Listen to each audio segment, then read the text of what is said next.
Et la parole a été faite chair, et elle a habité parmi nous, pleine de grâce et de vérité, et nous avons contemplé sa gloire, une gloire comme la gloire du Fils unique venu du Père. Jean 1h14. Pensez sur le verset du jour. À l'ère de la loi, l'Éternel Dieu a proclamé des lois et des commandements afin de guider l'homme dans sa vie sur terre. Si les gens ne pouvaient pas respecter les lois ou les commandements et péchaient, ils devaient offrir, dans le temple, du bétail, des moutons ou des colombes pour leurs péchés.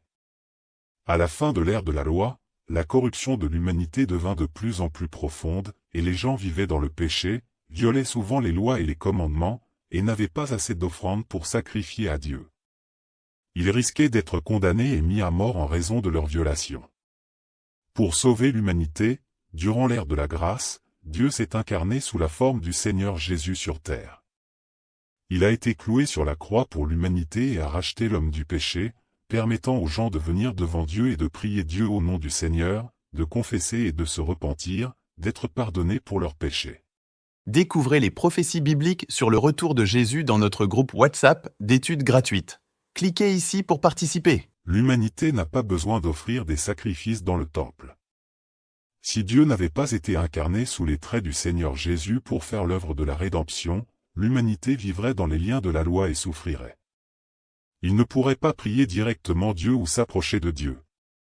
Par conséquent, le travail accompli par le Seigneur Jésus dans son incarnation nous apporte vraiment beaucoup d'avantages. Non seulement cela nous apporte le sacrifice d'expiation et nous libère des malédictions et de la condamnation de la loi, mais cela nous donne aussi une grâce et une vérité abondante. Nous pouvons échanger face à face avec Dieu, jouir de la grâce et de la vérité abondante que Dieu nous accorde et avoir obtenu une vraie libération et liberté. L'incarnation de Dieu est vraiment si importante pour nous, et a une grande signification. Comme Dieu dit, bien que Jésus dans son incarnation était absolument sans émotion, il réconfortait toujours ses disciples, subvenait à leurs besoins, les aidait et soutenait. Peu importe combien de travail il accomplissait ou combien de souffrances il endurait, il n'avait jamais d'exigence excessive envers aucun, mais était toujours patient et tolérant avec leurs péchés de telle sorte que dans l'ère de la grâce, il était affectueusement connu comme l'aimable Sauveur Jésus. Pour les gens de cette époque, tout le monde, ce que Jésus avait et était, c'était la miséricorde et la bonté. Il ne se souvenait jamais des transgressions des gens ni ne les laissait affecter la façon dont il les traitait. Parce que c'était une ère différente, il donnait souvent aux hommes beaucoup à manger et à boire afin qu'ils puissent manger à satiété. Découvrez les prophéties bibliques sur le retour de Jésus dans notre groupe WhatsApp d'études gratuites. Cliquez ici pour participer. Il était bienveillant avec tous ceux qui le suivaient, guérissant les malades, chassant les démons, ressuscitant les morts. Afin que les gens croient en lui et voient que tout ce qu'il accomplissait était fait avec sérieux et sincérité, il est allé jusqu'à ressusciter un cadavre en décomposition, leur montrant qu'entre ses mains même les morts pouvaient revenir à la vie. C'est ainsi qu'il a enduré en silence parmi eux et accompli son œuvre de rédemption. Même avant d'être cloué sur la croix, Jésus avait déjà pris sur lui les péchés de l'humanité et était devenu une offrande d'expiation pour l'humanité. Même avant d'être crucifié, il avait déjà ouvert le chemin à la croix afin de racheter l'humanité. Enfin, il fut cloué sur la croix, il se sacrifia pour la croix et il donna toute sa miséricorde, sa bonté et sa sainteté à l'humanité. Dieu dit, le salut des hommes par Dieu n'est pas fait directement par les moyens de l'esprit ou par l'identité de l'esprit, car les hommes ne peuvent pas toucher son esprit, le voir, ni se rapprocher de lui. S'il tentait de sauver les hommes directement à la manière de l'esprit, les hommes seraient incapables de recevoir son salut. Si Dieu ne prenait pas la forme extérieure d'un homme créé, les hommes seraient incapables de recevoir ce salut, car ils ne peuvent pas du tout s'approcher de lui, tout comme personne ne pouvait s'approcher de la nuée de l'Éternel. Ce n'est qu'en devenant un être humain créé, c'est-à-dire que ce n'est qu'en mettant sa parole dans la chair qu'il prendra, qu'il peut imprégner de sa parole tous ceux qui le suivent. Découvrez les prophéties bibliques sur le retour de Jésus dans notre groupe WhatsApp d'études gratuites. Cliquez ici pour participer. Alors seulement les hommes peuvent voir et entendre sa parole par eux-mêmes, et en plus posséder sa parole, et ainsi être complètement sauvés. Si Dieu ne devenait chair, personne de chair et de sang ne pourrait recevoir un si grand salut, et personne ne serait sauvé. Si l'Esprit de Dieu travaillait directement parmi les hommes, tous les hommes seraient foudroyés ou complètement capturés par Satan, parce que les hommes sont incapables de s'associer avec Dieu. Jean 1h14, la signification de l'incarnation du Seigneur Jésus.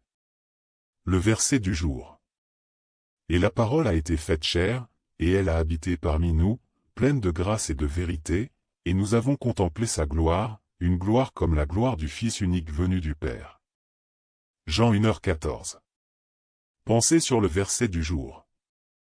À l'ère de la loi, l'Éternel Dieu a proclamé des lois et des commandements afin de guider l'homme dans sa vie sur terre. Si les gens ne pouvaient pas respecter les lois ou les commandements et péchaient, ils devaient offrir, dans le temple, du bétail, des moutons ou des colombes pour leurs péchés. À la fin de l'ère de la loi, la corruption de l'humanité devint de plus en plus profonde, et les gens vivaient dans le péché, violaient souvent les lois et les commandements, et n'avaient pas assez d'offrandes pour sacrifier à Dieu. Ils risquaient d'être condamnés et mis à mort en raison de leur violation. Pour sauver l'humanité, durant l'ère de la grâce, Dieu s'est incarné sous la forme du Seigneur Jésus sur terre. Il a été cloué sur la croix pour l'humanité et a racheté l'homme du péché, permettant aux gens de venir devant Dieu et de prier Dieu au nom du Seigneur, de confesser et de se repentir, d'être pardonnés pour leurs péchés. Découvrez les prophéties bibliques sur le retour de Jésus dans notre groupe WhatsApp d'études gratuites.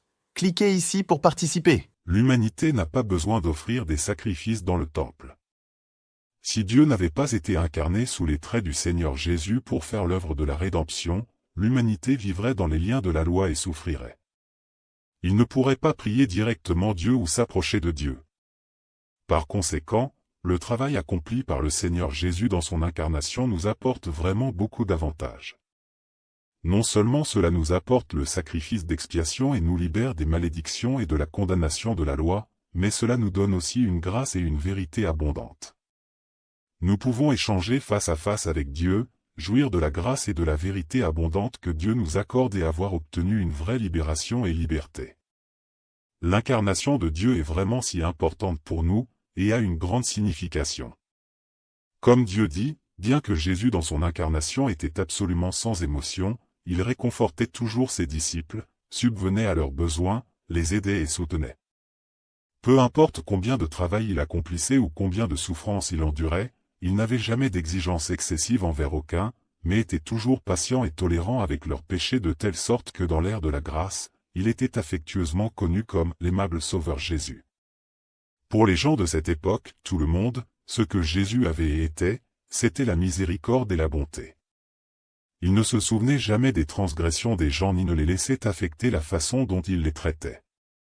Parce que c'était une ère différente, il donnait souvent aux hommes beaucoup à manger et à boire afin qu'ils puissent manger à satiété. Découvrez les prophéties bibliques sur le retour de Jésus dans notre groupe WhatsApp d'études gratuites. Cliquez ici pour participer. Il était bienveillant avec tous ceux qui le suivaient, guérissant les malades, chassant les démons, ressuscitant les morts.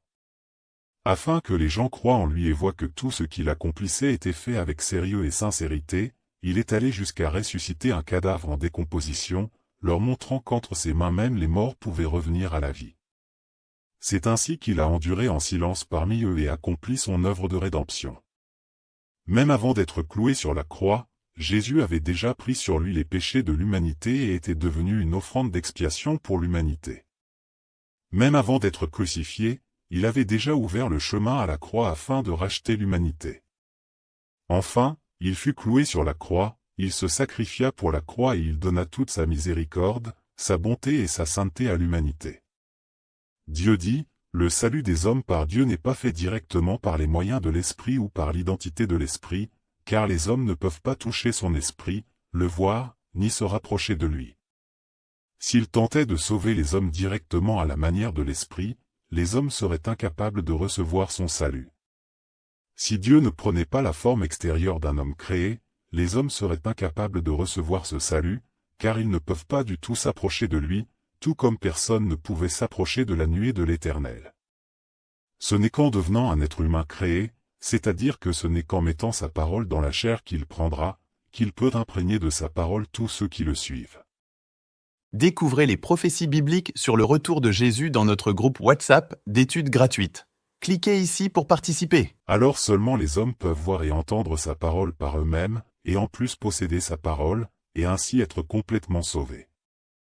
Si Dieu ne devenait chair, personne de chair et de sang ne pourrait recevoir un si grand salut, et personne ne serait sauvé. Si l'Esprit de Dieu travaillait directement parmi les hommes, tous les hommes seraient foudroyés ou complètement capturés par Satan, parce que les hommes sont incapables de s'associer avec Dieu. Jean 1h14, la signification de l'incarnation du Seigneur Jésus. Le verset du jour. Et la parole a été faite chair, et elle a habité parmi nous, pleine de grâce et de vérité, et nous avons contemplé sa gloire, une gloire comme la gloire du Fils unique venu du Père. Jean 1h14. Pensez sur le verset du jour. À l'ère de la loi, l'Éternel Dieu a proclamé des lois et des commandements afin de guider l'homme dans sa vie sur terre. Si les gens ne pouvaient pas respecter les lois ou les commandements et péchaient, ils devaient offrir, dans le temple, du bétail, des moutons ou des colombes pour leurs péchés.